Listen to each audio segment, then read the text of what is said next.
हया करना ज़रूरी मुहम्मद दे घराने दा हया करना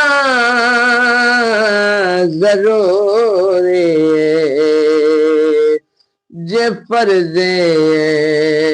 समझे ता अदा करना ज़रूरी जे फर्ज़ेन समझे ता